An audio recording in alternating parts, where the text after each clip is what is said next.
We're ready for the application.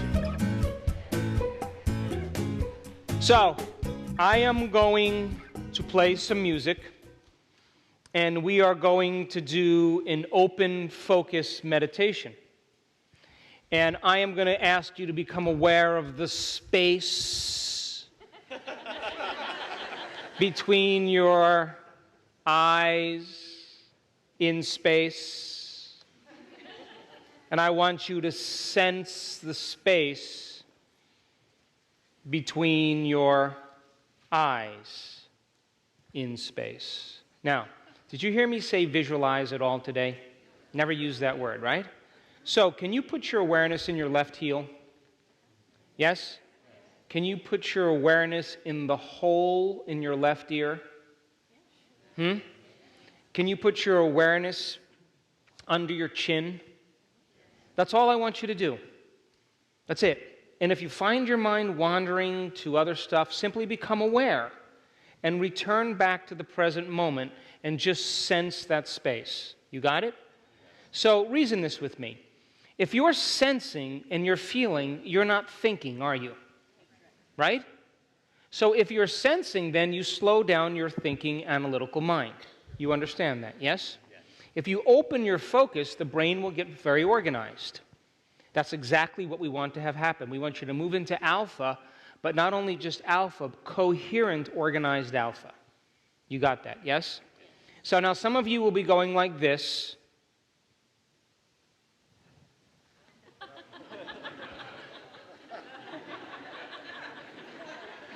That's normal. You're used to laying down when you change your brainwave patterns. Your body has been conditioned to lay down, and I'm asking for you to sit it up. And so your body naturally is going to want to lay down, and that's why your head's going to bob a little bit. It means you're changing brainwaves. You understand that, yes? If it happens, just understand you're going deeper and allow it to occur. You got that, yes? So, if you're noticing that you're getting impatient and you're frustrated, what brainwave pattern are you going in? You're moving away from the operating system of the subconscious, yes? And if you're analyzing what's going to happen next, or you start anticipating, or you start thinking about your body, your environment, and time, you move back into conscious awareness beta patterns, yes? Simply become aware of it and return back and follow the instructions. You got that, yes? Now, some people say to me, Dr. Joe, you know, I have a problem. Oh, really? What's up? Oh, I can't meditate. Really? Why? Well, I fall asleep. And I always say, where are you meditating? In bed. What does the law of association say about bed?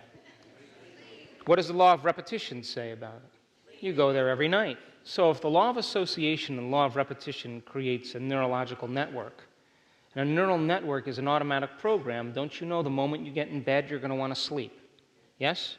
Get out of bed. Find a place that represents a sacred place that means change. I have a place that I go to, and my energy is there. I love being in that place. It's my place of transformation. It's the place where I create from. Find a place and do that. Okay? So it won't be a long meditation, but if you're thinking about time, it could be long. No. All right, if you're wearing a watch, take it off. If you have glasses on, please remove them. I'm going to ask you to sit up straight, and I'm going to take you through this. It won't take long. Just stay present with me. Eyes closed. Come on. We are divine beings. We are gods in the flesh. We are the creators of destiny. That's who we are.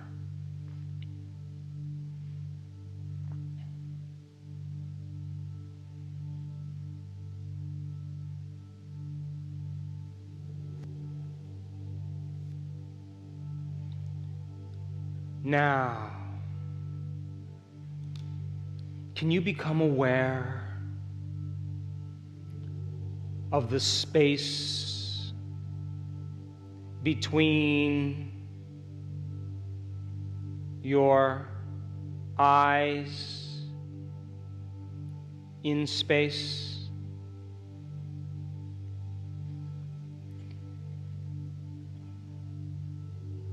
And can you sense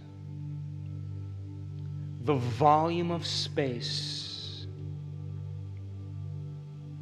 between your eyes in space?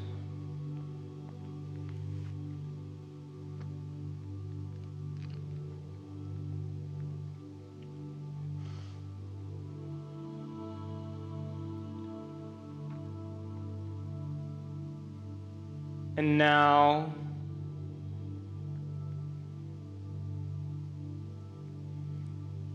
can you become aware of the space that your nostrils occupy in space?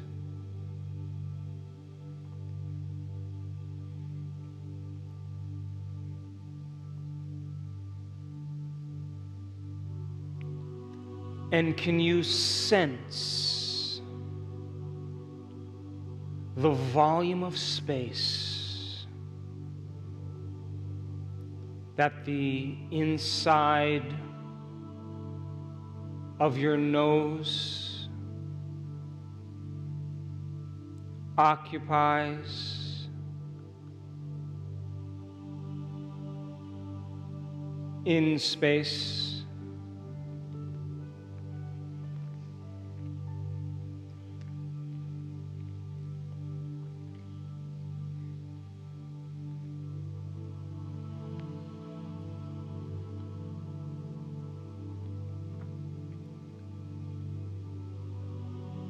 And now, can you become aware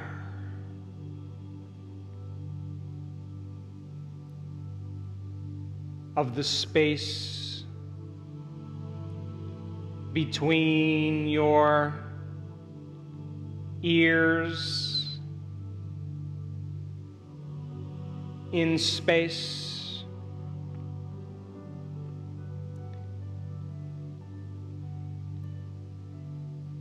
And can you sense the volume of space between your ears in space?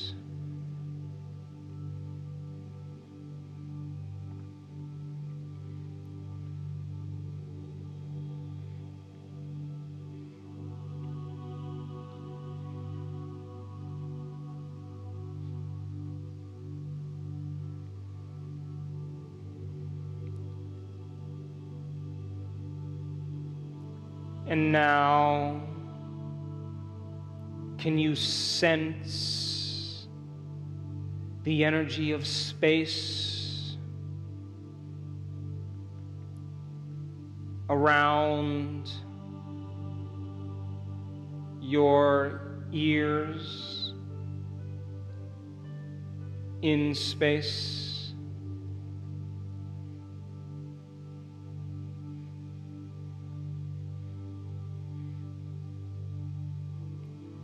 And can you feel the volume of space beyond your ears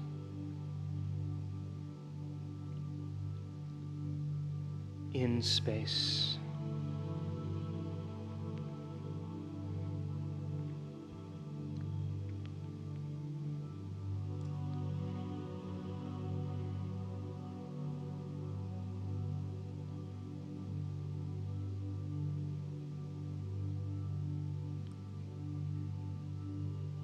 And now, can you rest your awareness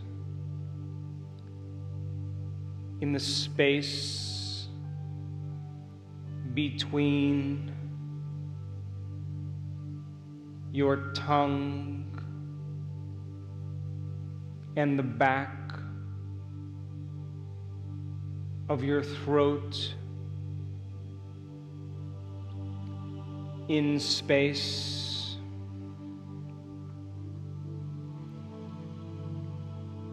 And can you feel the volume of space that the back of your throat occupies in space?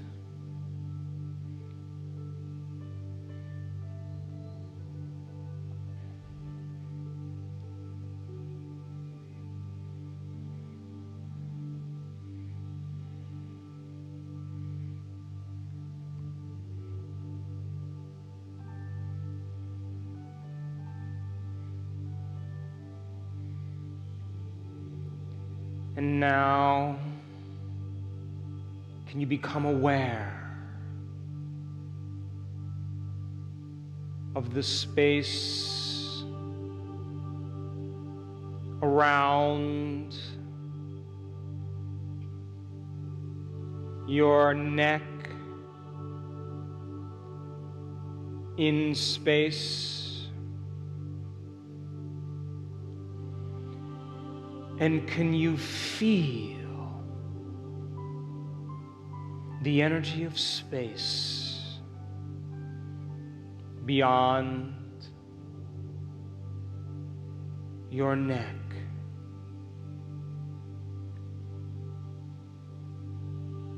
In space.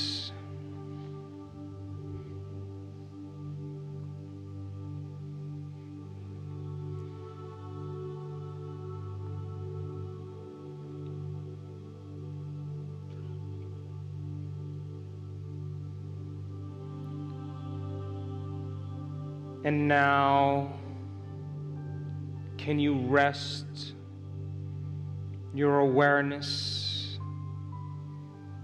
in the space between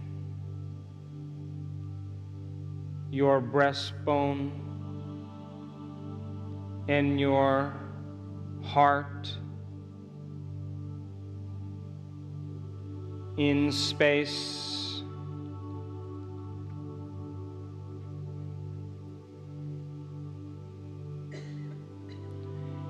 And can you feel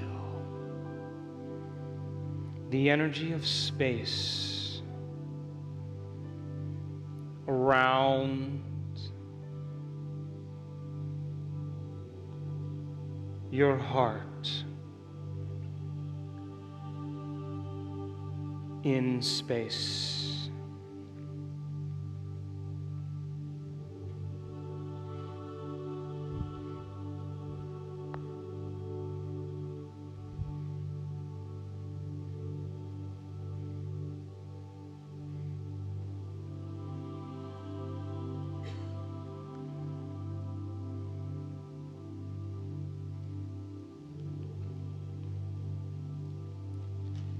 And now,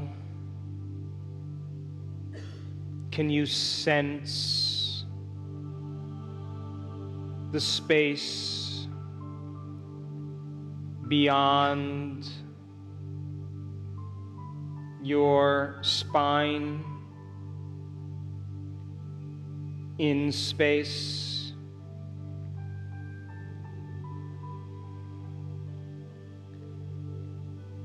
And can you feel the energy of space beyond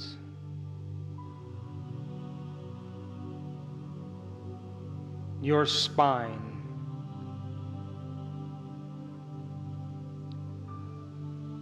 in space?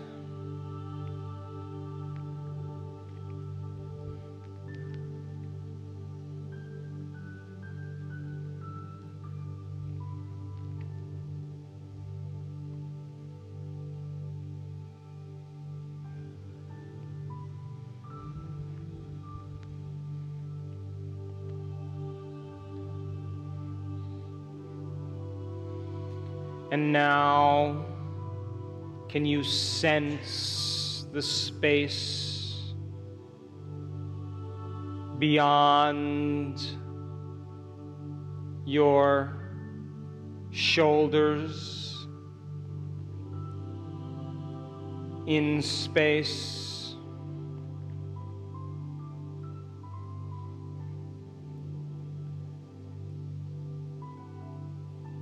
And can you feel the energy of space around your shoulders, in space?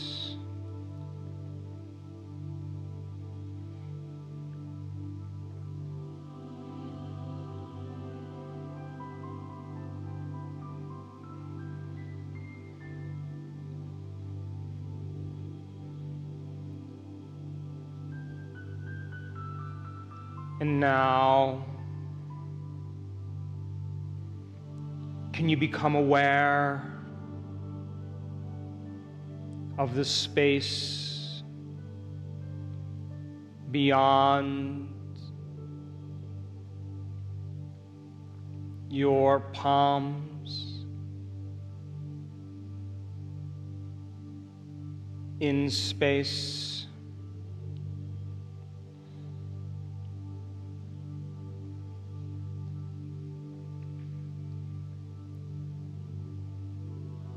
And can you feel the energy of space around your hands, in space?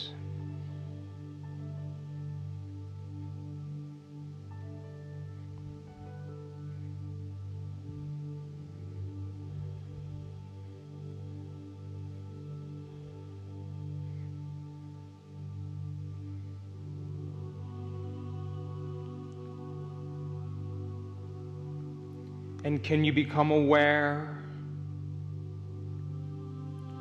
of the space around your hips, in space?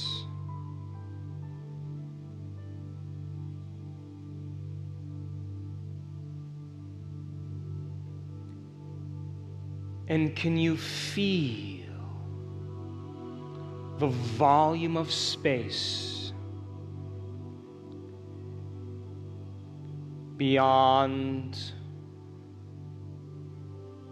your hips,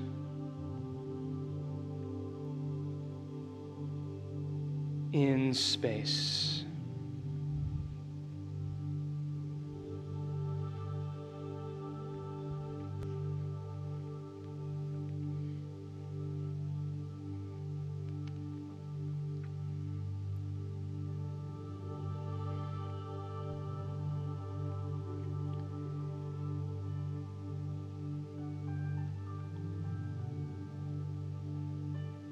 And can you become aware of the space between your knees, in space?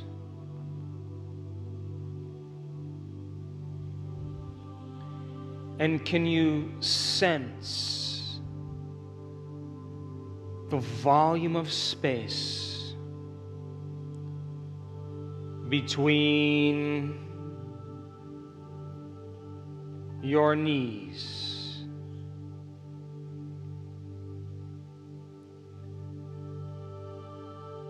in space?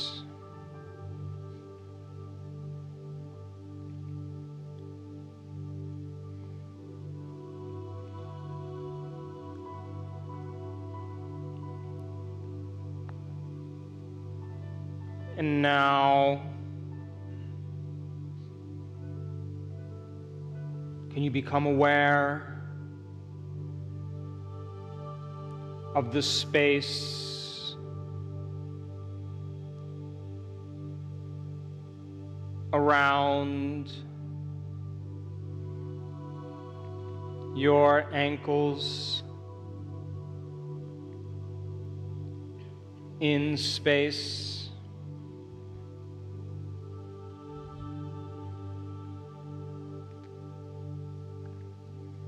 And can you feel the energy of space beyond your ankles, in space?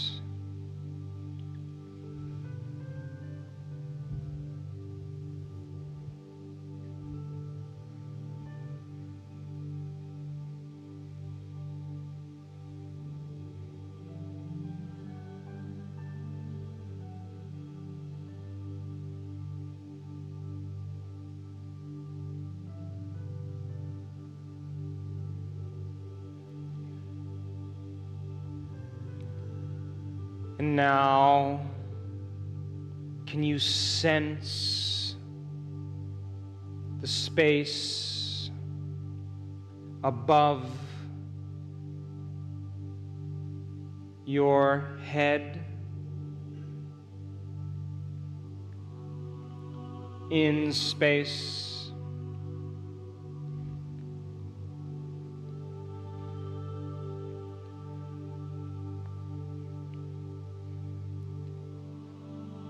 And can you feel the volume of space above your head?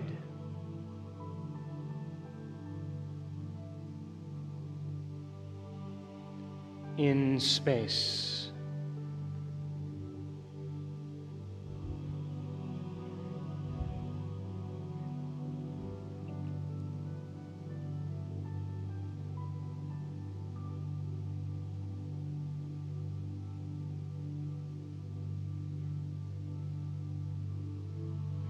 And now, can you sense the space that this entire room occupies, in space?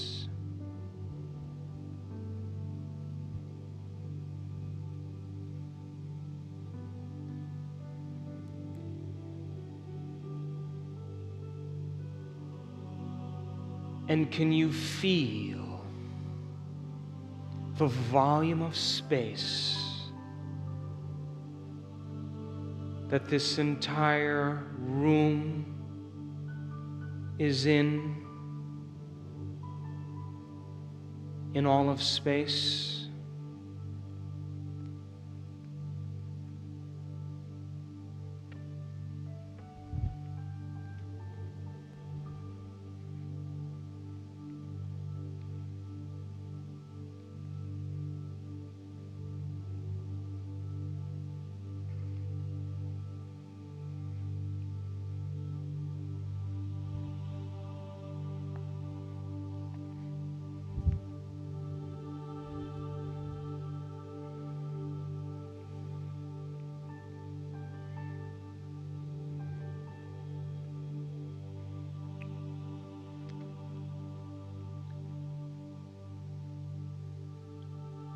Now, bring your awareness back to your body,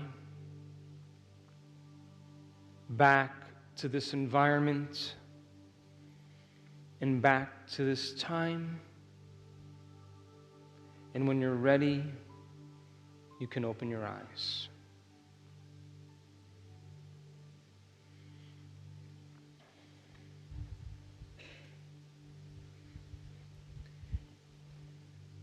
And now I want you to turn to the person next to you and tell them how you did.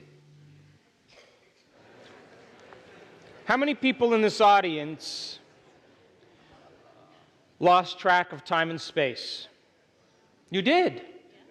How many people here noticed that their body started to get a little impatient, got a little frustrated, started to think and analyze, and the moment you noticed it, you settled it back down into the present moment? How many people did that? Every time you do that, you recondition your body to a new mind.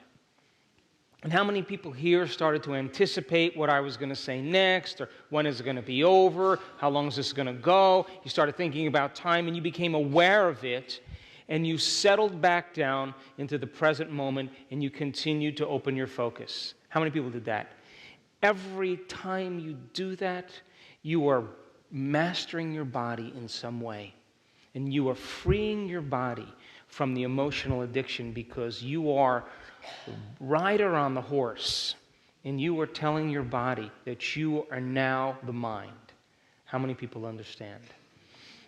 And so we start our meditations with an open focus, because we know now that when we do it, you're automatically moving into the operating system of the subconscious, where the programs automatically exist. And if you are going to change your life by thought alone, you're going to change your body by thought alone, to create some future time by thought alone, then you have to become a thought alone. How many people understand? So now I want you to take out a piece of paper, and I want you to, at the top of that paper, decide what emotion you may want to unmemorize that's become part of your identity, that no longer belongs to your future.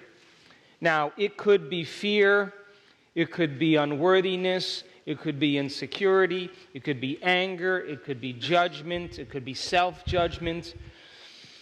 What else? It could be guilt, it could be shame, it could be confusion, it could be aggression, it could be frustration. I know you want to pick them all, I know. But let's talk about that. Did you ever notice that when you're angry, you're frustrated? When you're frustrated, you're impatient. When you're impatient, you judge. When you're judging, you're envious. When you're envious, you're jealous. When you're jealous, you're insecure. When you're insecure, you're competitive. Ever notice that? Because every one of those are connected to another one neurologically and chemically. Did you ever notice that when you're in love with life, you're joyful? When you're joyful, you're allowing. When you're allowing, you're patient. When you're patient, you're creative. When you're creative, you're spontaneous. When you're spontaneous, you're poised. How many people notice that? That's a different state of being. Yes? So I always tell people to pick one, because if you lower the volume to anger, you will lower the volume to frustration. If you lower the volume to frustration, you lower the volume to impatience or hatred or judgment. So as you change one, you begin to change them all. How many people understand? So I want you to write that emotion down at the top of the page. And now I know this is where everybody kind of goes like this.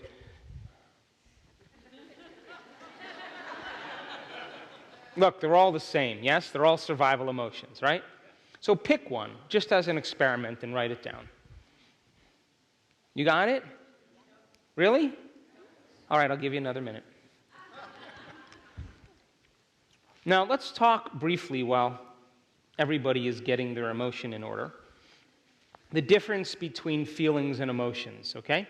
I've been using those two words interchangeably because it's the easiest way for you to relate with them.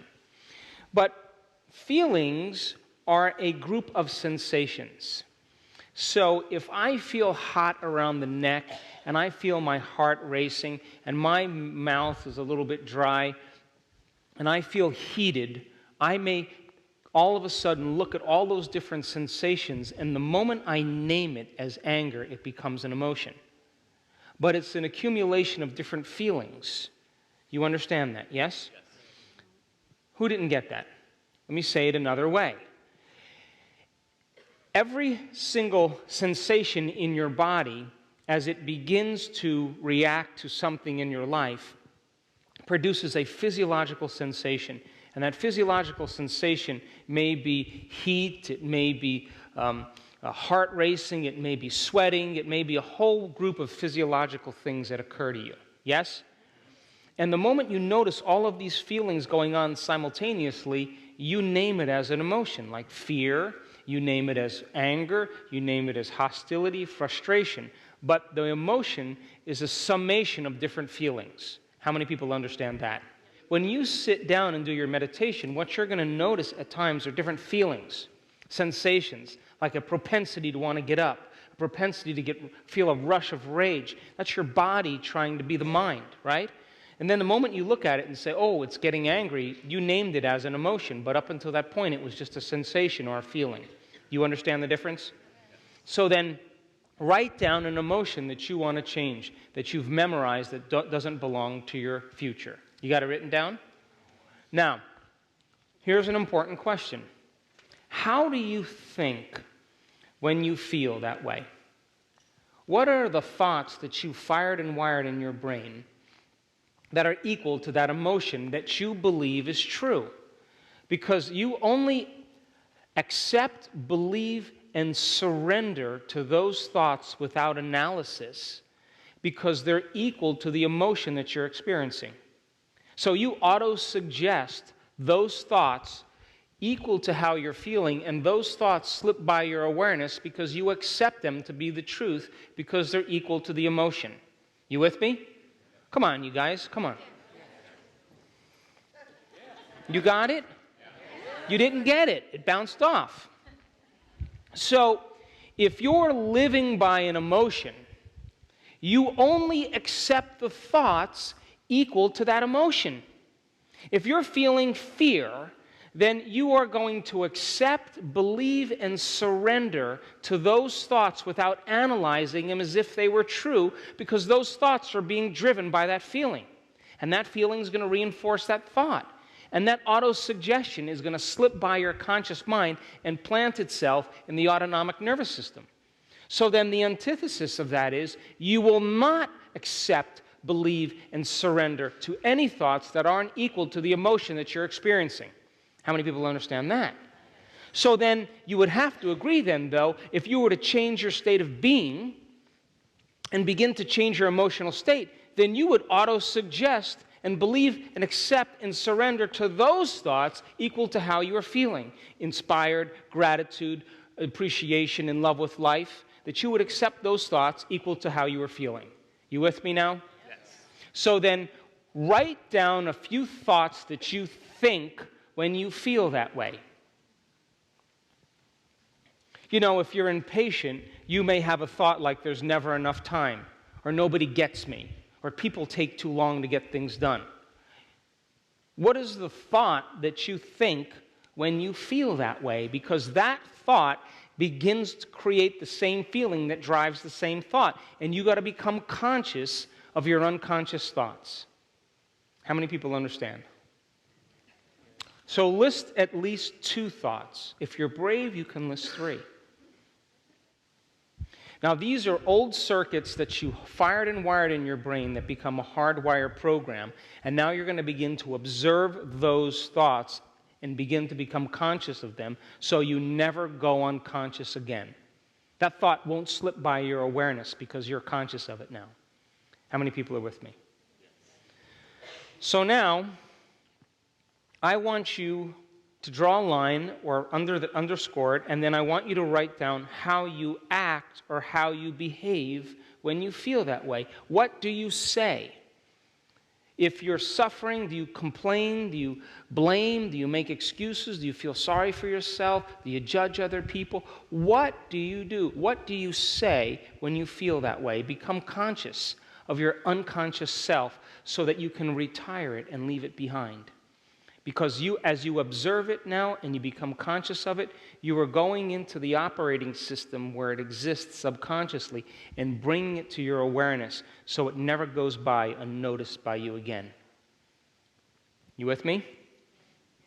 So list at least 2 or 3 behaviors.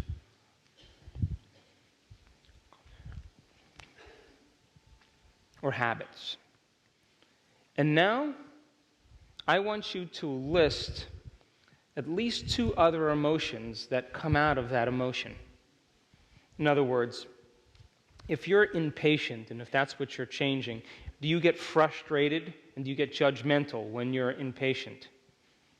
If you're angry, do you get hostile?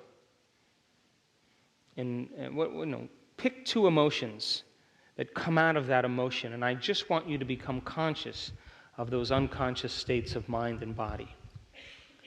You got it? Yes. Now, if I said to you, could you remember this list if I asked you to remember it? Could you remember it? Yes? Good. Now turn the page over or flip your pad. And now, what are the thoughts that you do want to fire and wire in your brain? That you want to put your attention behind? For example, if you were impatient, maybe a new thought would be, I live in no time and I accomplish everything. I like that a lot better. Or how about the universe works in my favor? What are the thoughts? Possibility always finds me. The unknown is part of my normal life. The unexpected always occurs.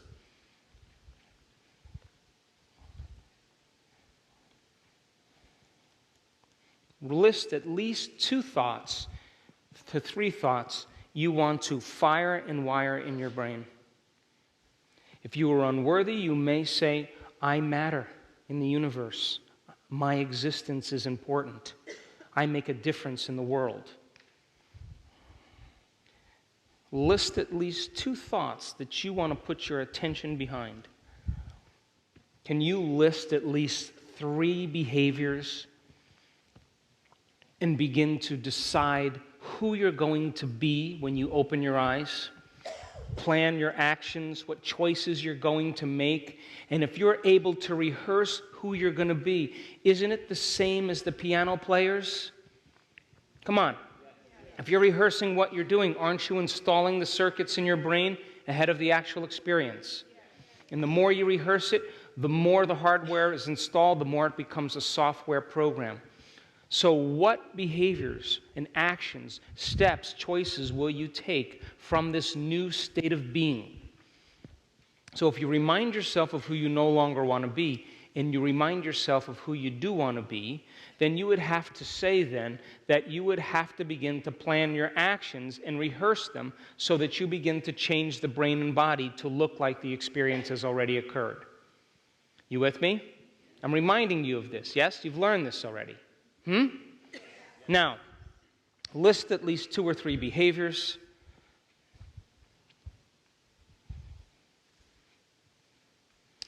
And a lot of times, I find myself, when I create my behaviors, is about a presence, an energy, who I'm being.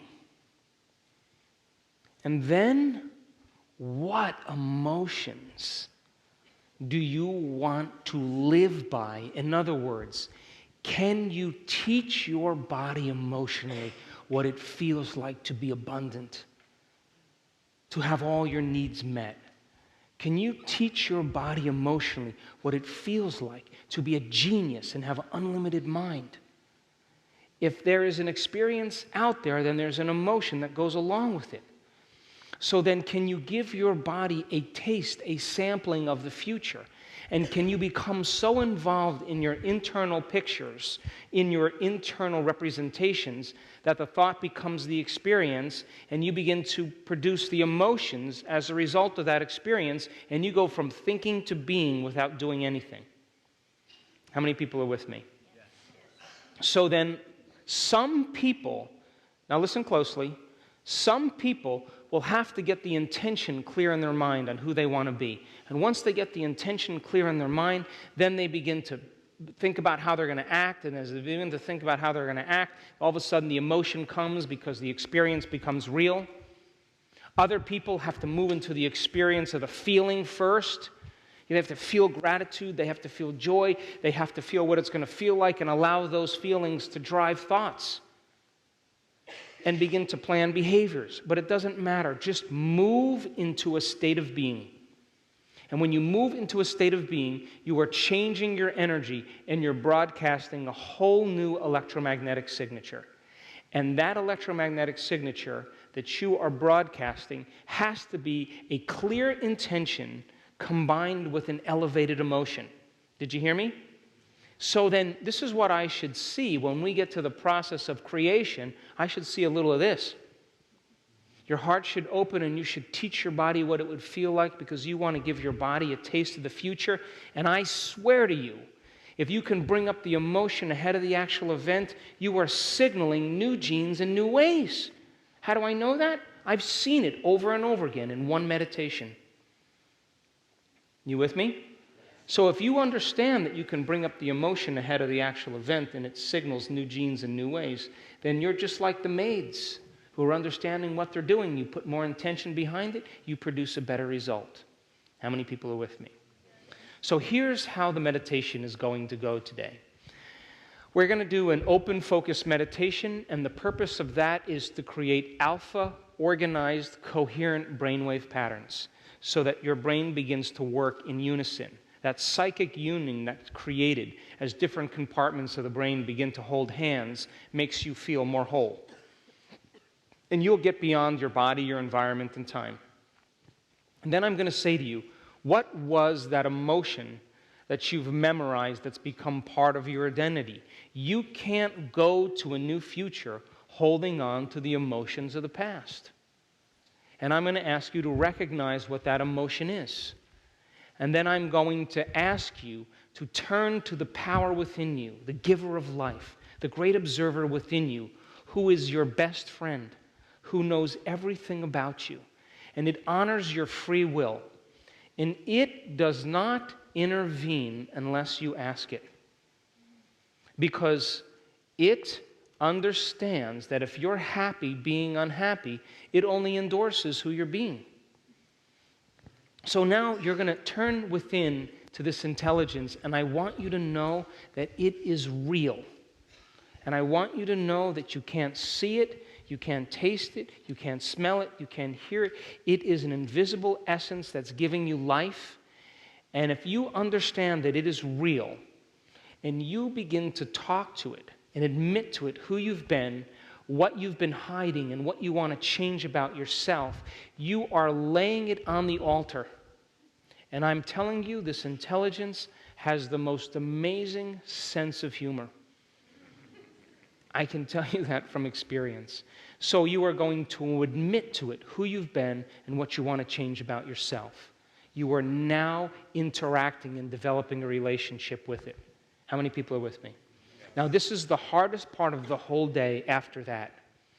I'm going to ask you to open your mouth and outwardly declare what emotion you want to unmemorize. Now, there's going to be a long pause, and then someone's going to go, fear. Now, why is that? Because this doesn't want anybody to know about this. Would you agree? And the moment your body doesn't want to do it and you speak it anyway, you begin to liberate the body and you begin to break your emotional bonds with everyone and everything in your life, because the moment you speak it, it's no longer hidden. How many people understand? And you begin to liberate energy. Just say it. The body's not going to want you to do it. Say it anyway so that you begin to close the gap between how you appear and who you really are. After that, it's easy. Okay?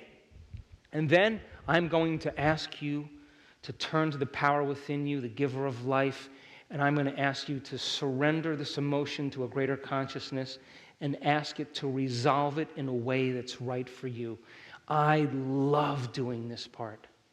Because once I surrender, I understand that a greater mind already has the answers.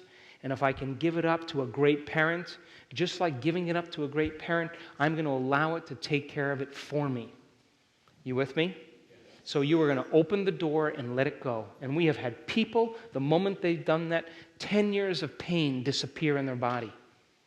Like someone lifted a blanket off them. But then, here's the deal. You can't, by free will, go back to your old self. So I'm going to say to you now, you got to remind yourself of who you no longer want to be. And you are going to review those thoughts you no longer want to think, those behaviors you no longer want to demonstrate, and those emotions you no longer want to live by because that's your past. And all I want you to do is to become conscious of your unconscious thoughts, your unconscious behaviors, and unconscious emotions. You with me? Yes. And if you can observe them, it means you're no longer the program, you're the consciousness observing the program, and you are objectifying your subjective self. And the more you can observe yourself, the more dominion you have in staying conscious and not going unconscious. You understand? And then I'm going to say to you, we're going to play a little game.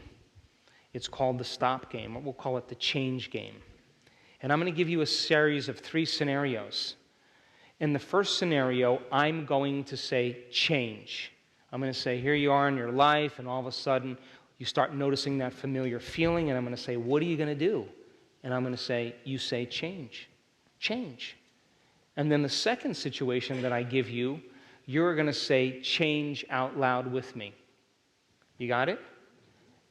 Yes? Yes.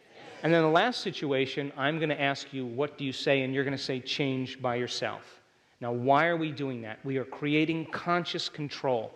And I can't tell you how many people have told us that they're in the midst of doing something and all of a sudden they hear, change! Well, why does that happen? You programmed it subconsciously. I want that voice to be the loudest voice in your head. Do you understand? And I'm going to say to you, what do? You change, that's right, because nerve cells that no longer fire together, no longer wire together. Oh, and by the way, living by that emotion was never loving to you. You don't want to signal the same genes in the same way. You get the idea? And now we've just retired the past. That's the unlearning process. And then I'm going to say to you, come on. What is the greatest expression of yourself that you want to be? Come on, who do you want to be when you open your eyes? Come on, move into a state of being. Change your energy. And the hair on the back of your neck has to stand up, and you have to feel empowered in that moment. You have to emulate the divine. You have to feel lifted, and your heart has to open. And I'm going to say to you, come on now. Move into that state of being. It's time to change your energy. When you change your energy, you change your life. What thoughts do you want to think? And fire and wire them in your brain. And what behaviors will you demonstrate when you are this being? And I want you to run through them and let the thought become the experience, and I'll let the emotions move you into the future. And that emotion is signaling new genes and new ways. And I'm going to ask you to go from thinking to being, and I'm going to say to you, you can't get up as the same person who sat down. You have to get up as somebody else. How many people are with me? Now, if you say to me, well, I really didn't feel like it, well, that means I'm going to say to you, well, what were you so addicted to? Come on, you can do it, can you not? And I'm going to say, give your body a taste of the future. Can you teach it emotionally what it's going to feel like?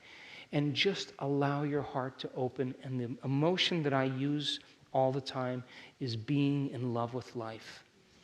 Because when you're in love with life, you're in love with yourself, and you're in love with everything in it.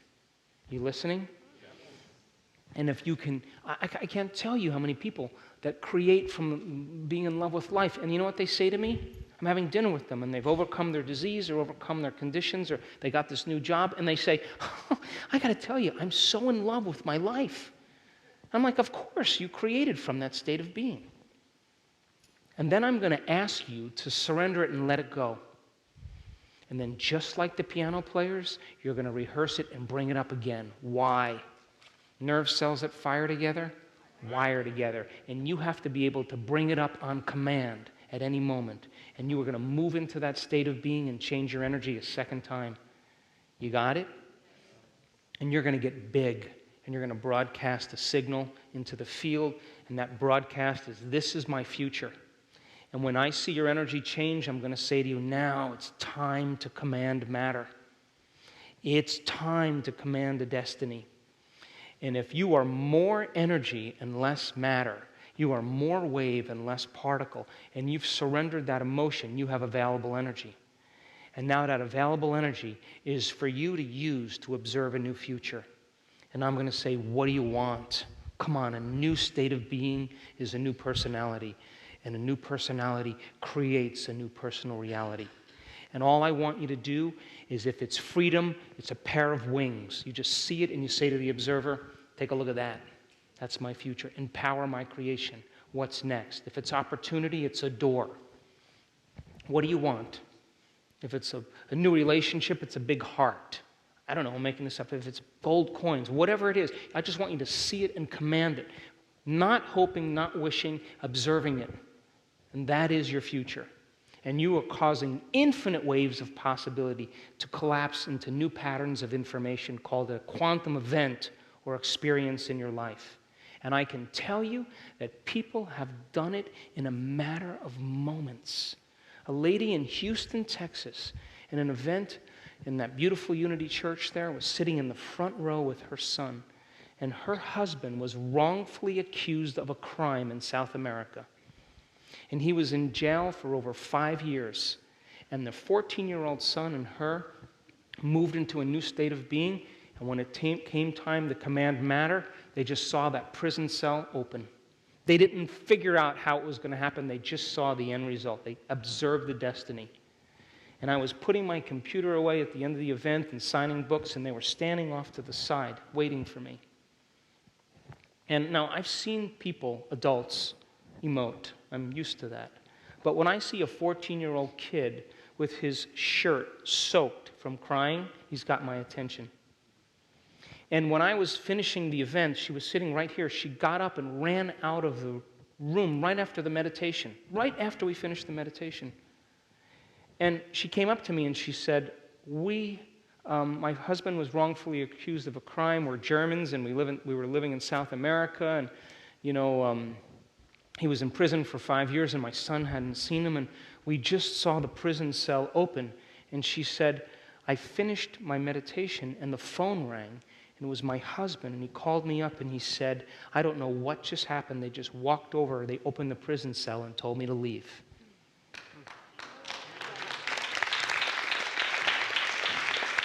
Now, all they did was observe a destiny. We had a woman in London who was losing all of her bone matrix in her upper mandible here.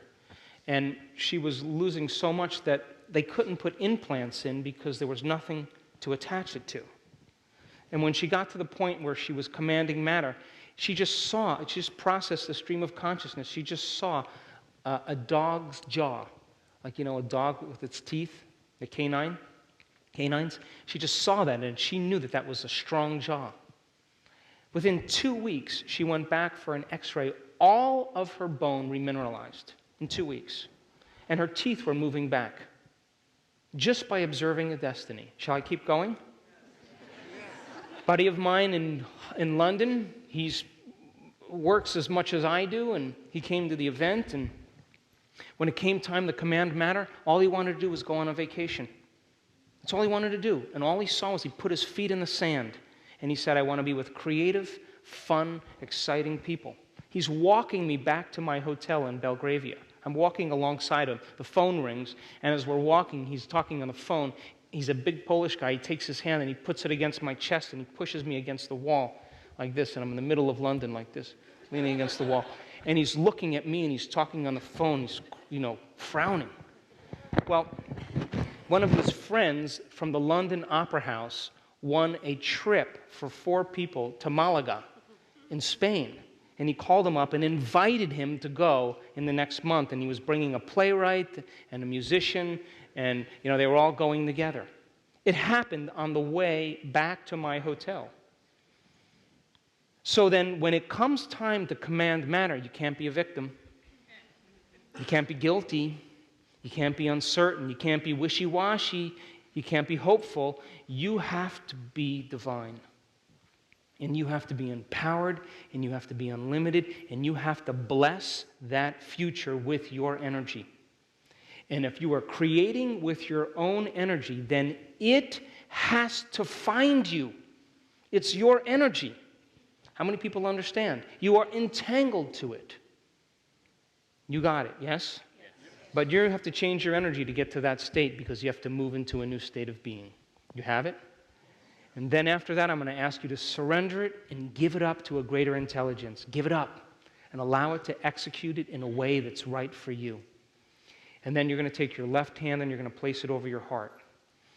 And you are going to bless your body with a new mind. You are going to bless your life that it be an extension of your mind. You're going to bless your future that it no longer be your past. You're going to bless your past that it turns to wisdom. You're going to bless your soul that it wakes you up from this dream and that you never forget. You are going to bless the challenges and adversity in your life that they initiate you into greatness. And you are going to bless the unseen, the intelligence within you and all around you to move closer to you, to move in you, to stir in you, to move through you and to move all around you and to show cause and evidence in your life. And that you want a sign from it to let you know that it is real so that you keep continually being a creator.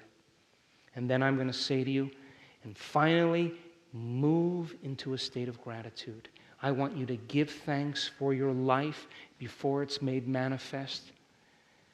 For gratitude is the ultimate state of receivership, because gratitude means it has already happened. And if the thought sends the signal out and the feeling draws the event back, the longer you linger in gratitude, the more you are a magnet to your new life. How many people understand? Now, that is not an intellectual process. Did you hear me? It's guts. You got to feel it. And when you get up from your meditation, not praying, hoping that your prayers are going to be answered, you get up like your prayers are already answered, then it's done. There's no analyzing any longer because you've just experienced the event. How many people understand? So, you got it? All right, let's do it. Now, I want you to listen to me. If your body gives you trouble, master it. That's your job. If your body begins to buck and kick and get sweaty and itchy and you start feeling pain, it's trying to unseat you. Say, come on, that's it. We're taking you across the river and you're going to be so happy when I'm through with you. You with me? Don't you open your eyes and look at me. I'm going to wave at you if you do. You're doing that to reaffirm your identity. Become nobody, become no one, become no thing, become nowhere, become no time. Surrender into possibility. That's who we are. So can you give me your best? That's all I ever want from you is your best. So I want you to turn the person next to you and I want you to say goodbye to them because you're coming back as somebody else.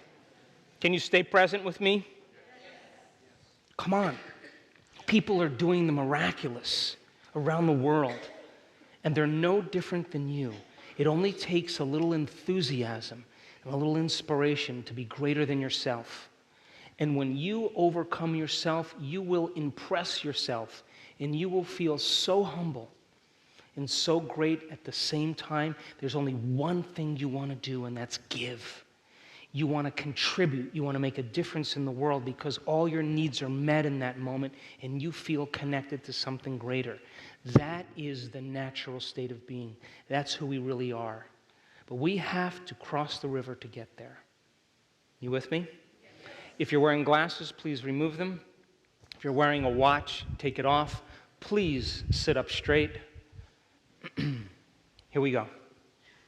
Eyes closed.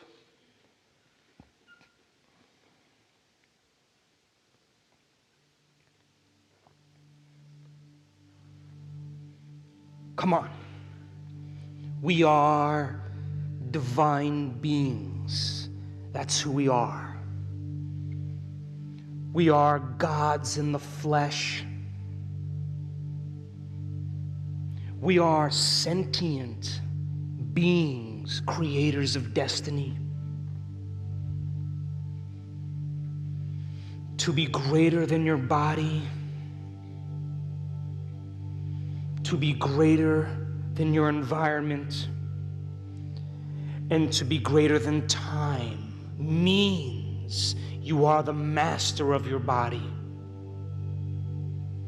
the master of your environment,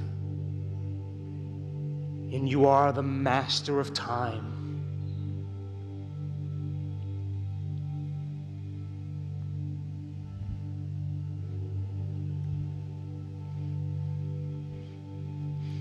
Be inspired by your own greatness.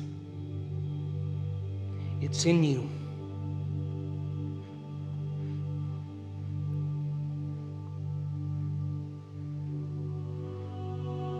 Now, can you become aware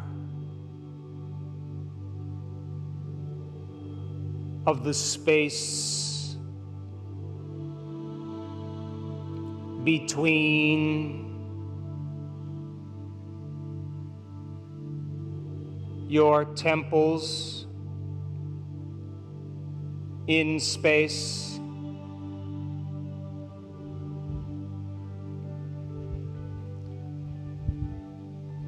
And can you sense the volume of space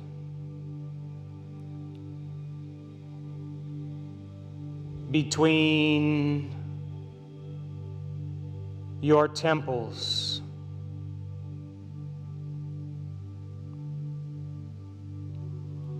in space?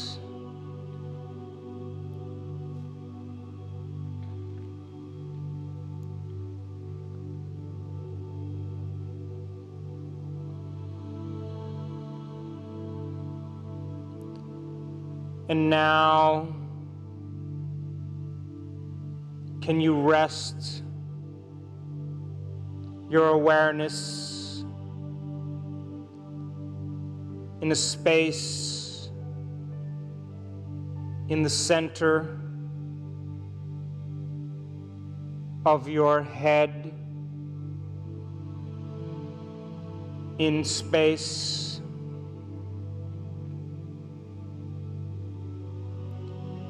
And can you feel the energy of space in the center of your head, in space?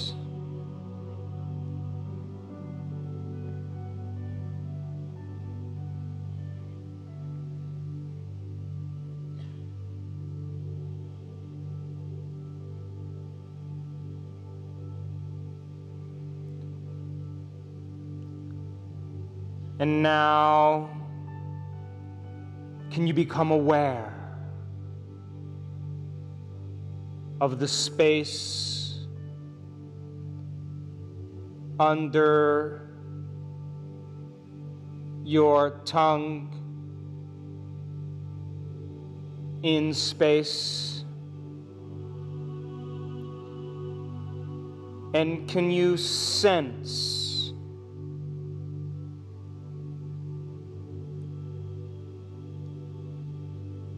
the volume of space beneath your tongue?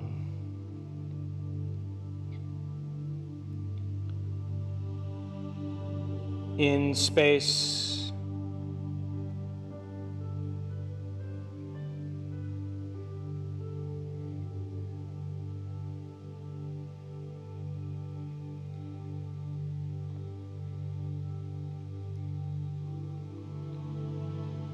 And now, can you become aware of the volume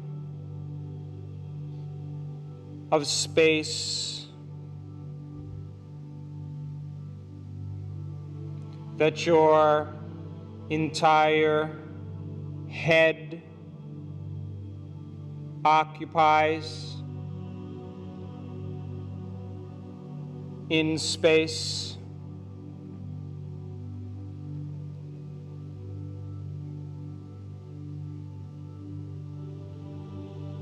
And can you sense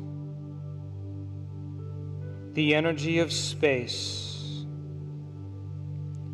within your head in space?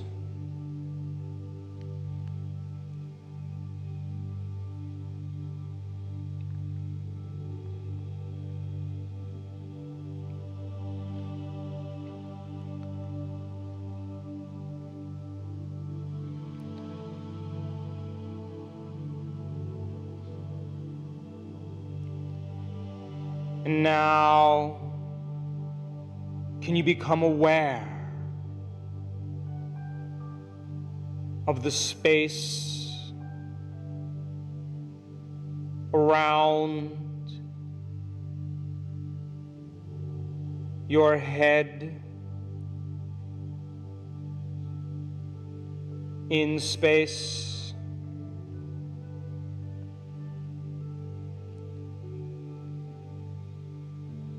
And can you sense the energy of space around your head?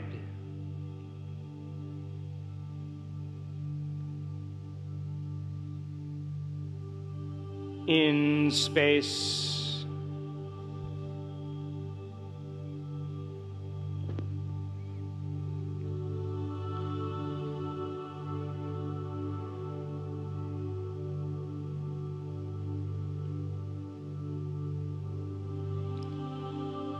And now, can you sense the space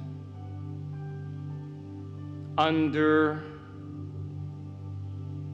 your chin in space?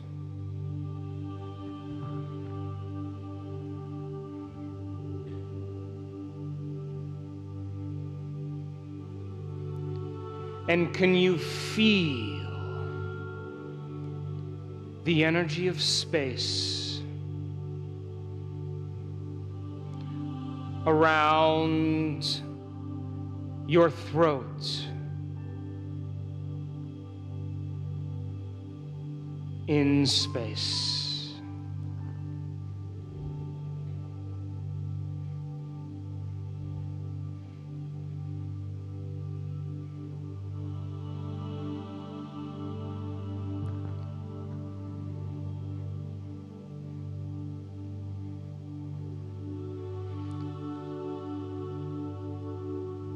And now,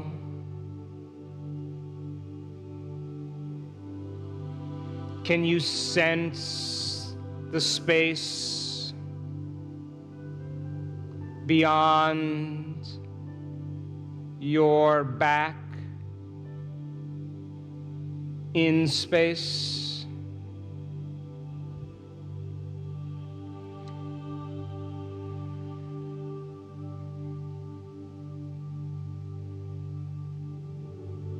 And can you feel the energy of space beyond your spine?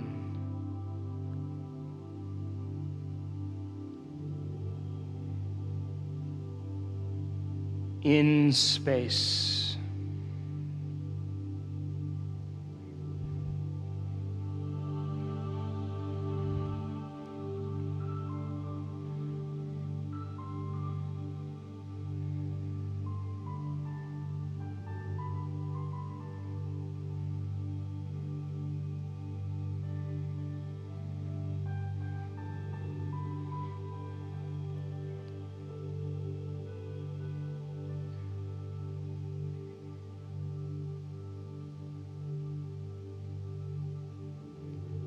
And now,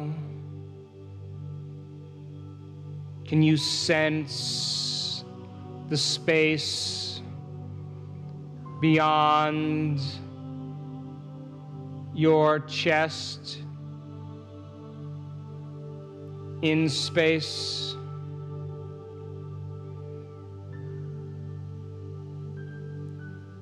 And can you feel the energy of space around your chest, in space?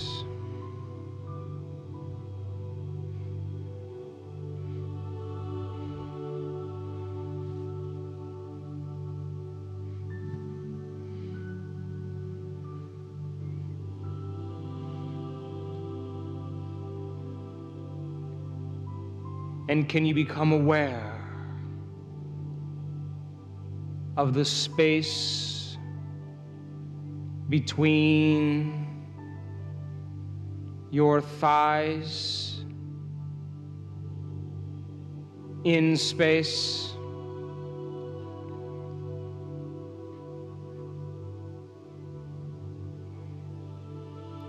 And can you feel the volume of space between your legs,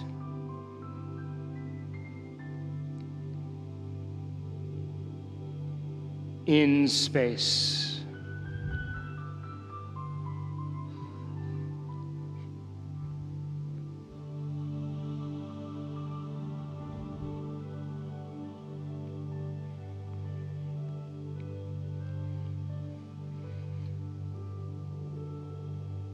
And now,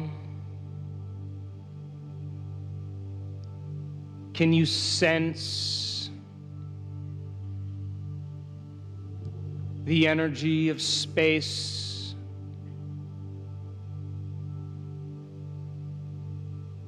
beyond your legs, in space?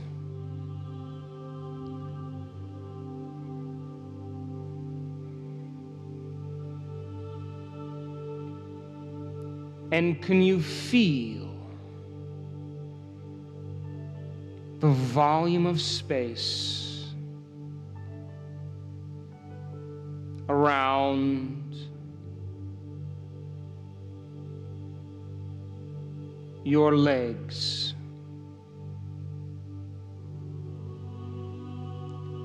in space?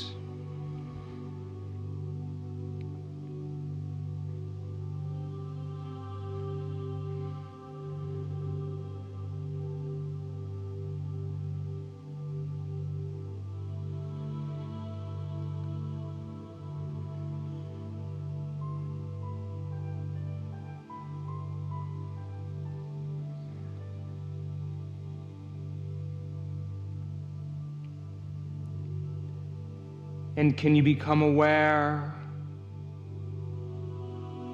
of the space beyond your feet, in space?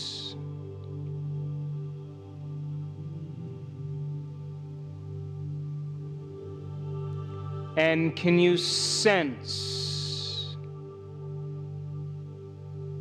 the energy of space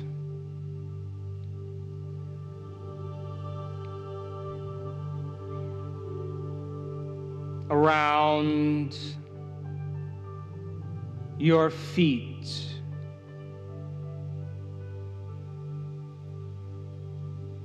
in space?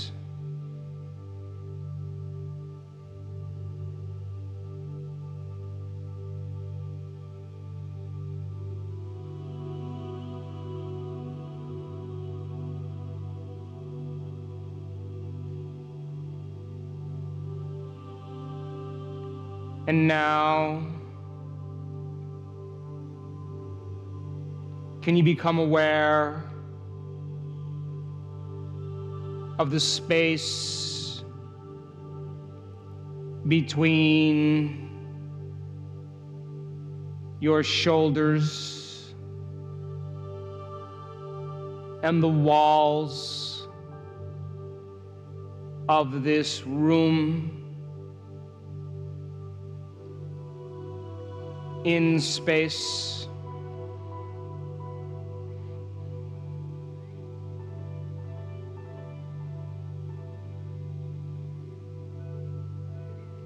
And can you sense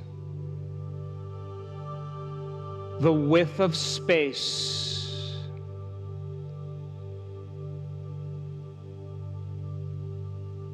that this entire room occupies?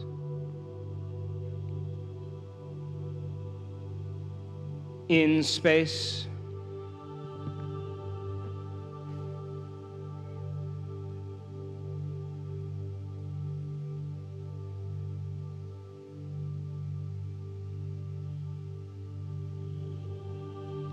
And can you become aware of the space beyond this room in space?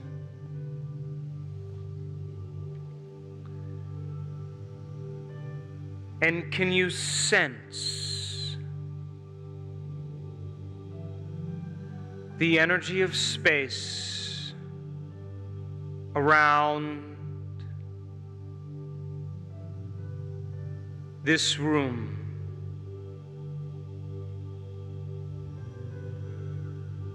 In space.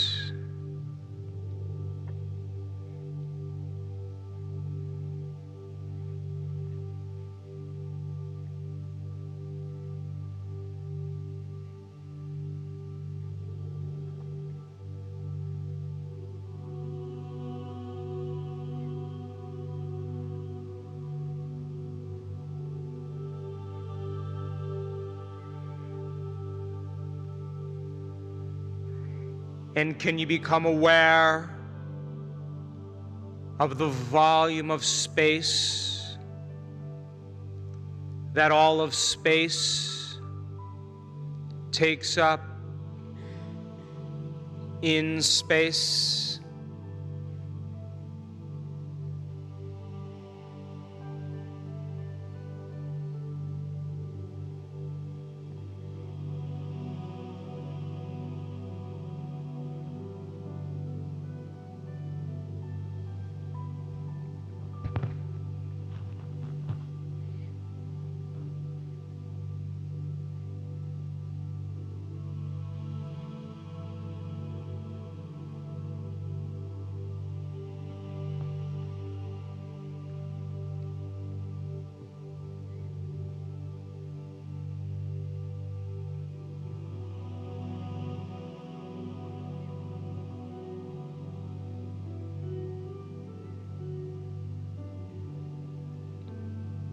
Now, what was that emotion you wanted to unmemorize that keeps you connected to your past? You can't create a new future holding on to the emotions of the past.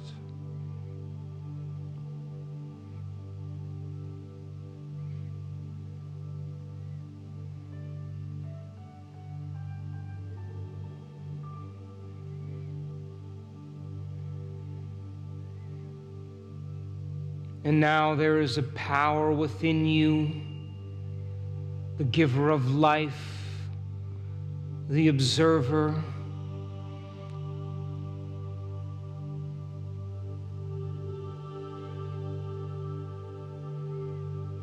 that loves you so much. It's time to turn within and in your mind admit to it who you've been, what you want to change about yourself, and what you've been hiding. Come on, talk to it in your mind. It's real.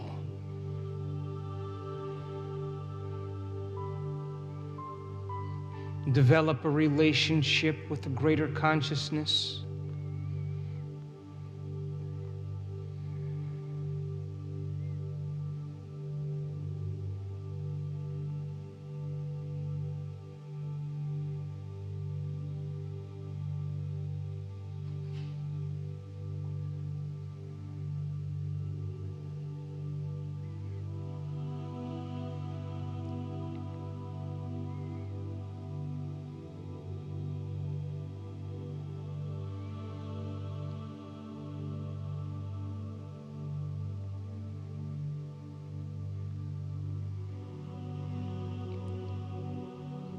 And now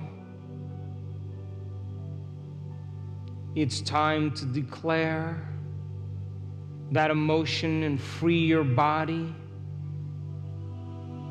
closing the gap between how you appear and who you really are, breaking emotional bonds with your past, present life.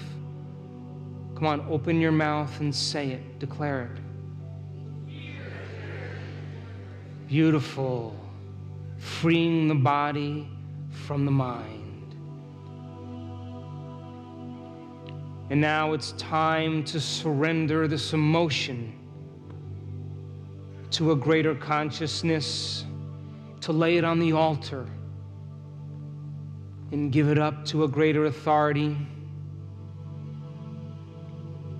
and allow a greater consciousness to take it from you and surrender it to a greater mind, allowing it to organize it in a way that's right for you. Simply open the door and give it up. Let go.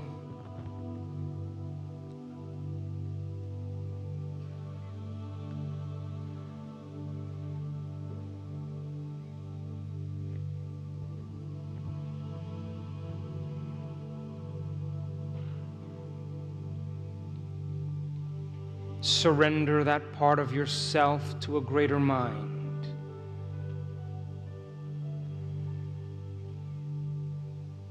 It's real.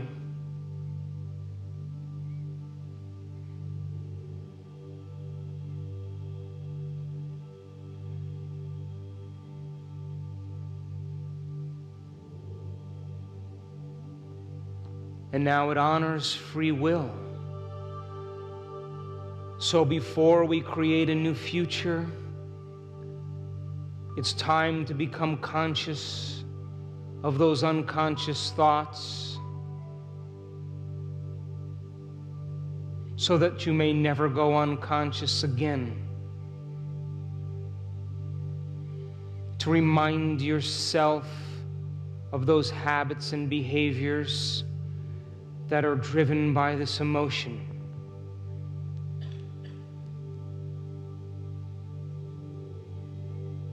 And to observe the other emotions that are derived from this emotion. Simply become conscious of your unconscious self and remind yourself of who you no longer want to be.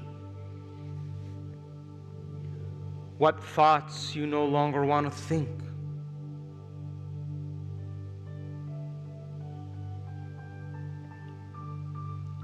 What choices and behaviors you no longer will make.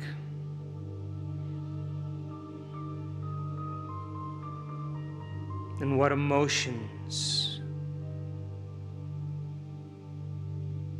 that will no longer bring you to a lower denominator.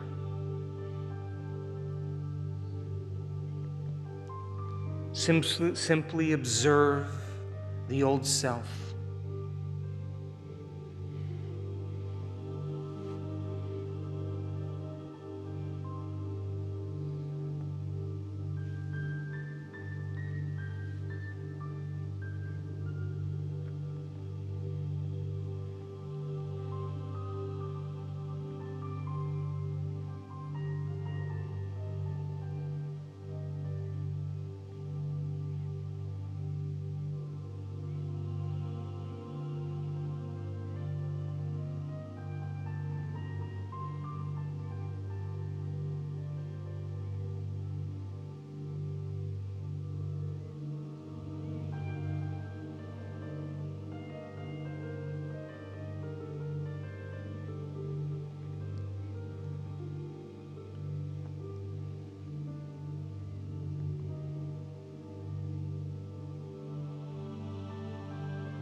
Simply become conscious of your unconscious self so you never go unconscious again.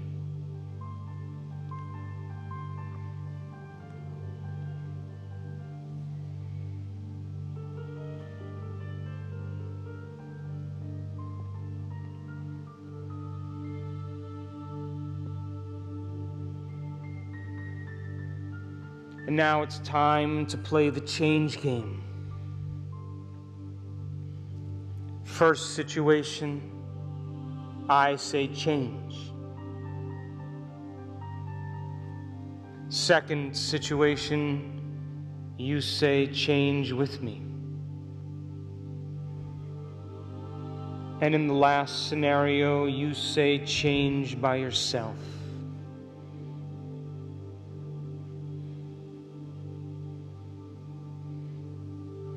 Now imagine it's morning and you're getting ready for your day and you're putting your clothes on, getting ready, and all of a sudden you start to notice that familiar feeling come up. And the moment you notice it, you say change. That's right, you change. Because nerve cells that no longer fire together, no longer wire together. And by the way, living by that emotion has never been loving to you. You don't want to keep signaling the same genes in the same ways. Now play with me on this one. It's the middle of the day, and you're driving somewhere in a vehicle.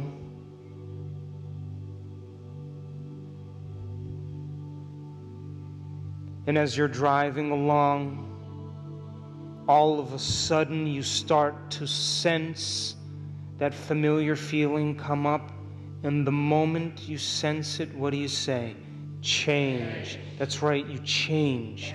Because the rewards of being healthy and happy are so much more important than living by this emotion. And now you play by yourself on this one. It's evening now, and you're getting ready for bed. And as you're pulling the covers down to get in bed, you start to sense that familiar feeling come up, and what do you say? Change. You change, that's right. Because nerve cells that no longer fire together, no longer wire together. And you don't want to keep signaling the same gene in the same way. And living by that emotion has never been loving to you.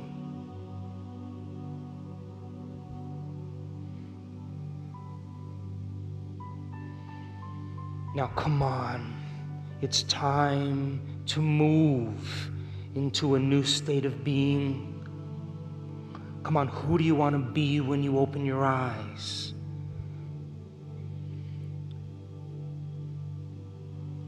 Broadcasting a whole new electromagnetic signature.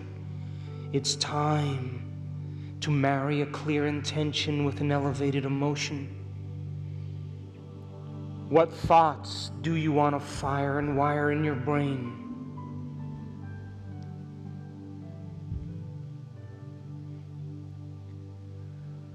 What behaviors will you demonstrate in your new life? How will you act? What choices will you make? How will you breathe? How will you move? How will you walk? And how would it feel to be this person? Can you teach your body emotionally what it feels like to be in this future now?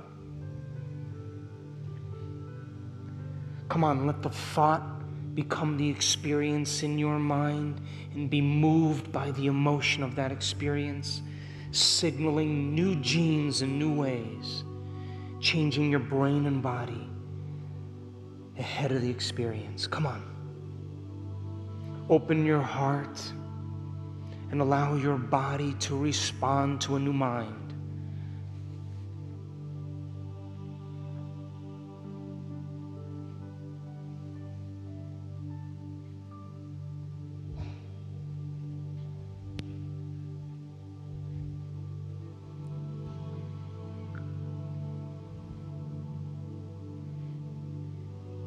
Come on, feel with me. You can't get up as the same person who sat down.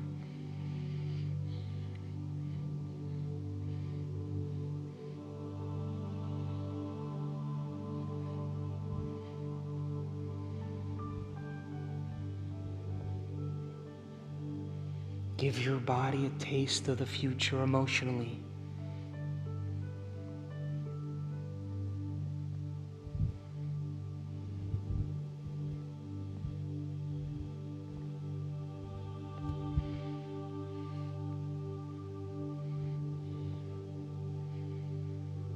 Come on, live that future. What choices will you make? Plan your behaviors. What experiences will lead to the emotions?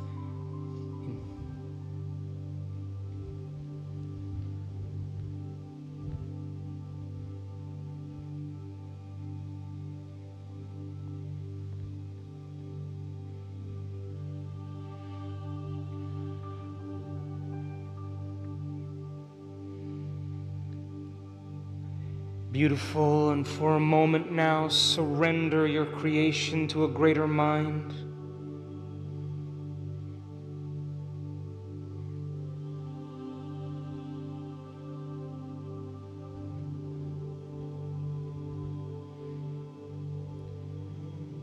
Come on, let's bring it up again now, one more time.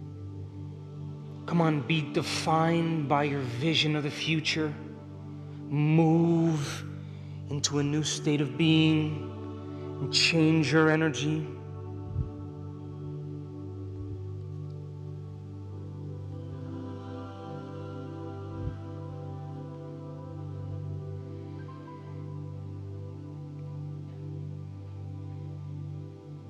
Come on, open your heart and fall in love with the new life. What thoughts do you want to fire and wire in your brain? How will you act? Rehearse who you're going to be when you open your eyes. What will you do? How will you live? And can you teach your body emotionally what it feels like to be in that future now?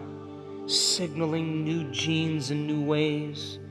Come on, let the thought become the experience and emotionally embrace the event so your body, as the unconscious mind, is living in that future now.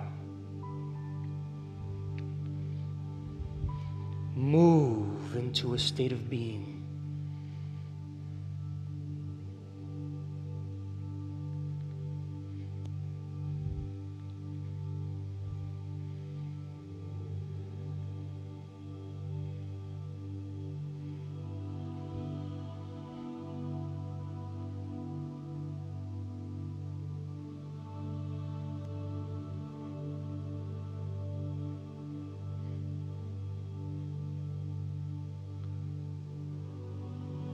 Now a new state of being is a new personality, and a new personality creates a new personal reality from this elevated state of mind and body.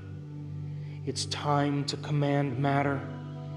Let the images come and hold that image for the observer to observe, and bless that future with your energy and entangle your energy to that destiny. Don't edit, don't analyze, simply command matter and be moved by the Spirit. Be expanded and emulate the divine. Come on. Fall in love with your creation.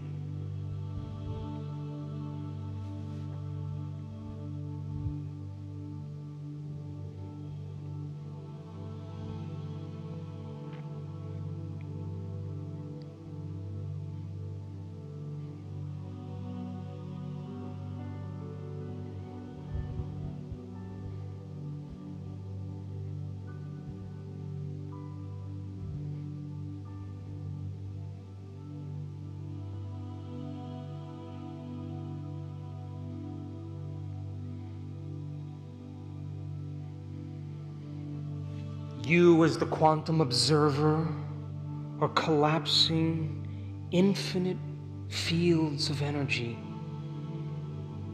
into an event called an experience in your life.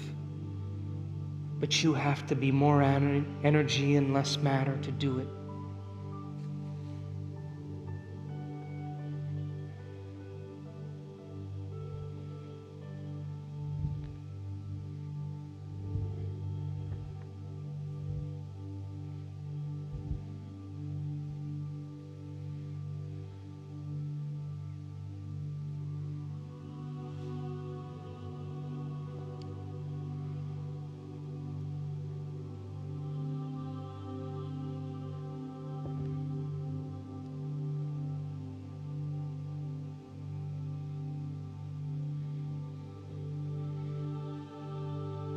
Come on, be the observer of your destiny and emulate the divine.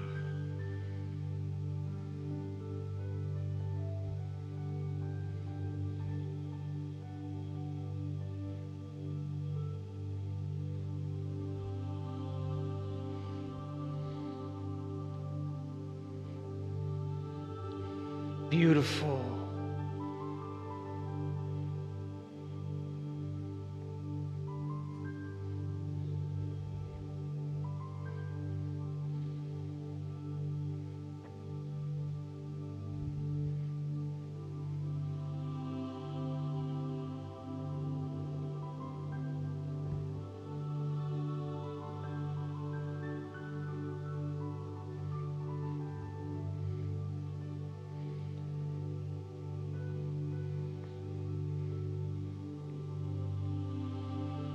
And now surrender your creation to a greater mind, planting a seed in possibility, and allow it to organize it in a way that's right for you. Let go and surrender.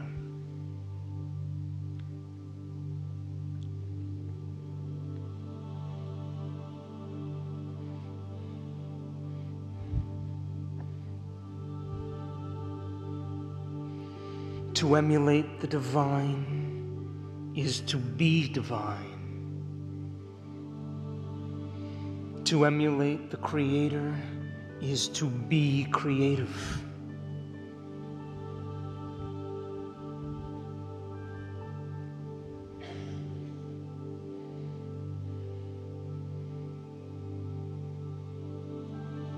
And now take your left hand and place it over that beautiful heart. And I want you to bless your body with a new mind. That it be lifted.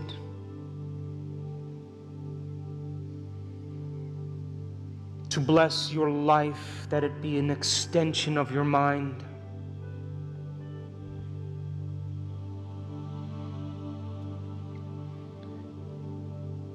To bless your future, that it no longer be your past.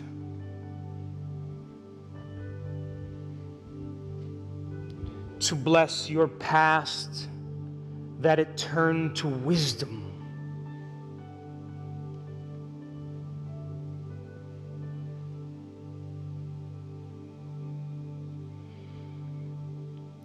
To bless the challenges in your life, that they initiate you to greatness.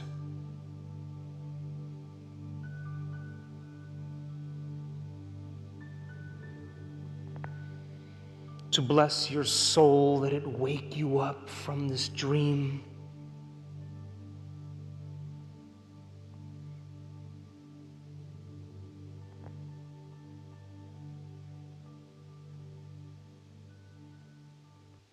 To bless the divine in you.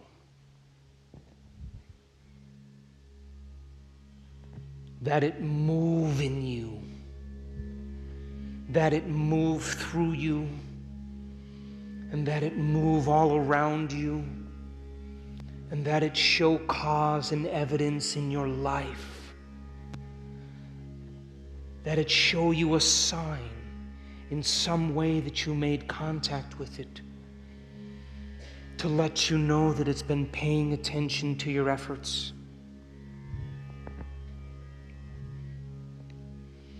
And that it bring it in a way that you least expect.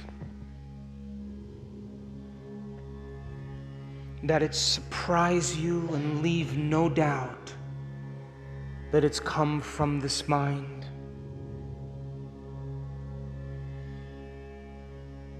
So that you're inspired to do it again and again and again.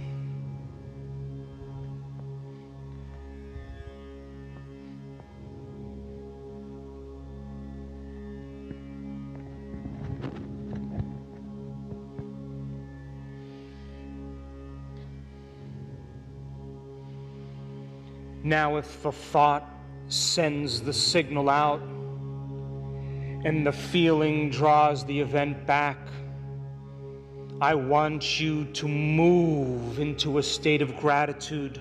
Come on, open your heart and give thanks for a new life before it's made manifest. And the longer you linger in gratitude, the more you draw new life to you. For the emotional signature of gratitude means the event has already happened. Gratitude is the ultimate state of receivership. Come on, feel.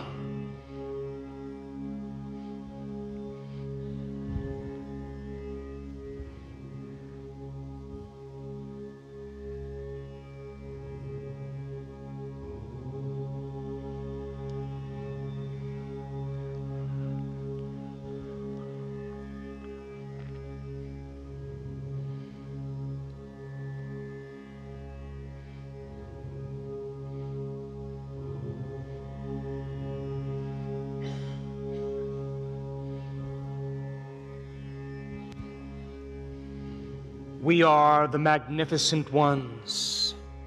That's who we are. We are the mystics in material form.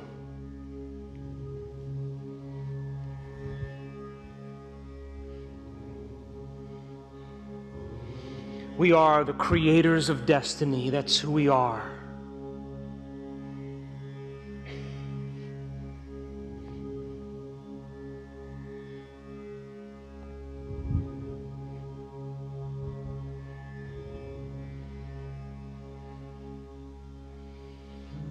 Memorize this feeling. Come on. Memorize this feeling.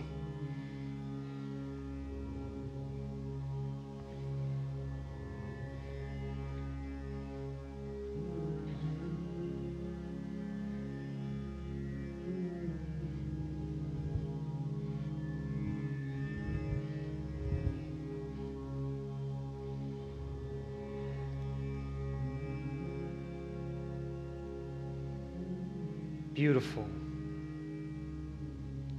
And now bring your awareness back to a new body, to a new environment, and to a whole new time. And when you're ready, you can open your eyes.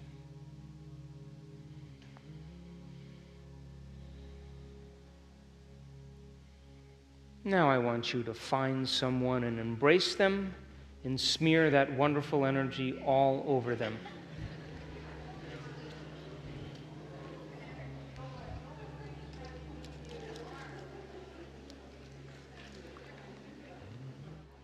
How many people here understand now what I mean when I say you can't get up as the same person who sat down?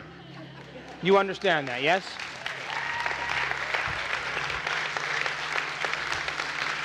So then, when the inner experience becomes as real as the outer experience, when that occurs for you, it will literally rewrite the program. How do I know this? Because when we saw people in our advanced workshops finally get out of the way and a greater intelligence began to consume them, the energy from the body went into their brain. And it was producing high levels of gamma in their brain, super awareness, super consciousness. And the sympathetic nervous system merges with the parasympathetic nervous system. And all of that energy for digestion and orgasm and ejaculation and for stress and tigers chasing you is being sent up to the brain. And it's intercoursing with the brain, and the brain goes into a heightened state. And the inner experience is more real than anything you've ever had in your life. And that is when the program is rewritten. How many people understand? So then, if you had one of those moments in your life, would you go back to business as usual? Would you care about the aggressive driver driving aggressively in front of you? Or if you knew that your future was coming, would you sweat the details of your present life? You would be in the future already, wouldn't you? So then, the hardest part of all of this is making the time to do it. Making time for your precious self to be a creator. And when you trade in the idea that thought is more real than anything else, you stop creating, you've done that for some emotion that keeps you believing that the outer world is more real than the inner world.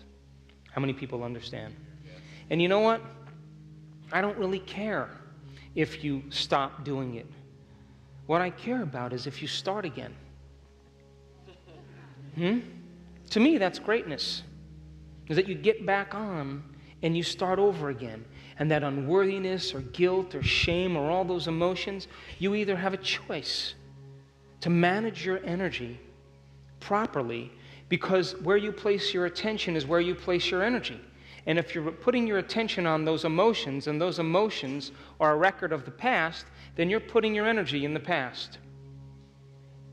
But the people who understand this and are putting their energy into the future every single day, and they get beyond their analytical mind, and they can get present with the divine. You know, that divine is a consciousness. It is an awareness. And it demands your presence. And just like when you're present with your family or your children or your coworker or your lover or your wife or your husband or your pets or whatever, you know when people are present with you, don't you? So then this intelligence demands your presence. You have to be in the moment with it. You can't be thinking about everything else because it's saying, what do you want? I can't tell what you want. You're all over the place. But when you're present with it and you make time to move into the present moment, don't you know the more you practice being present in your meditation, the more present you'll be in your life? It becomes a habit, a skill, just like anything else. And all of a sudden, all the things that you were obsessing about, you know, the worst case scenario in the future, you're no longer thinking about because you've overcome it in your meditation. How many people understand? But this intensive workshop is the foundation for you to understand the language. And when I get lost in my life, and I do, by the way, when I get lost in my life, I go back to the basics. And I remind myself who I no longer want to be, and I remind myself of who I do want to be. And I work until I start overcoming myself. And I know that I'm overcoming myself because I get pretty light. And I stop analyzing so much. And I've had the miraculous happen to me many times. And I can tell you the only common thing when the miraculous has found me was I was absolutely silly. I was kind of light and playful and celebrating life, and I wasn't thinking, and boom, it just happened.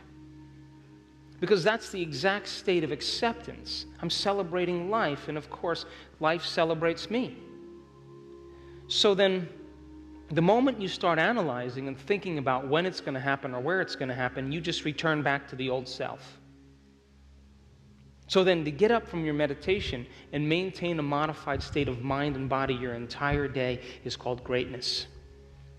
And when you're able to do that, you're emulating Nelson Mandela.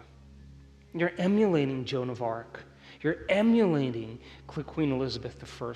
You're emulating Martin Luther King or Gandhi. You're being greater than the conditions in your life.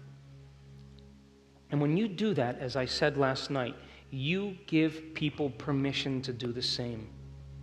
And when you show up in a whole different state of being, people are going to want to know what you know. And I always tell our advancing groups, you know when you're changing? You stop talking about it. You're too busy being it. You're too busy being that change. And so the way you change the world then is you change yourself. Would you agree? You begin with yourself. And if you keep overcoming those things about yourself, and I'm overcoming the things about myself, all of a sudden we have that principle of emergence. You know, all those birds, fish moving in the same direction? Because everybody's leading all at once. We're connected to a greater consciousness. And when you go from being selfish, driven by the hormones of stress, and overcoming yourself every day till you become something else, you will become selfless. And the joy that you feel as a result of that causes you to do only one thing, and that is to contribute, to give. You say, I feel so amazing. I want you to feel the way I feel. So here, take that. I don't need it. And all of a sudden, we start demonstrating the divine in all areas of our life. So I think that the greatest gift that you can give anybody is your attention. And I think that this audience this weekend, one day we were together, and we covered a lot of ground, and you were present, you participated, your attention spans were great, you gave it your best, and that is the kind of effort that it takes to create reality and to change. There's a link to the teleclass. It's the only way that I can answer questions. I deliver a concept or an idea that lasts for about 20 or 30 minutes, and then we open the lines. We have hundreds and hundreds of people from all over the world tune into the class. It's fun. The feedback that we get is really great. It's under $10 for the service. You get to keep the MP3 file of it. It's yours to listen to. Great questions, because it's no longer questions about arguing philosophical concepts. It's questions that's related to people in the river. They're in the river and they want to cross. And so the questions are very astute, and the audience is really, really keen to grow and to change. So it's the last Thursday of every month. It's 12 o'clock Pacific time, 2 o'clock Austin time. If you can't be on the call, they mail you the MP3 file anyway. So that's how I answer questions. I don't answer questions. I am hundreds of emails behind. Never mind texts of people who say, hey, how you doing? This particular workshop we are recording, and this is the last time that I am doing an intensive workshop in my life, because I want to put my energy and my attention on the more advancing workshops. And so people can enter into the progressive workshop if they watch this online or they purchase it or do whatever. It's a way for me to economize my actions, and it's an introduction. And so they can practice the meditations, and they can get good at what they're doing and make it a skill. Now, in closing, I want to say that I never, ever, ever take this work lightly, that I work every day to be the living example of everything that I teach, and that I am always honored and privileged to have the opportunity to contribute to your life in some way. And I think that it is a great honor and a great opportunity to deliver information, and that the fact that you take a day out of your life or 2 days out of your life to be with me, I'm humbled by that you made that effort. And so if by chance the uncommon finds you, send me an email. Thanks for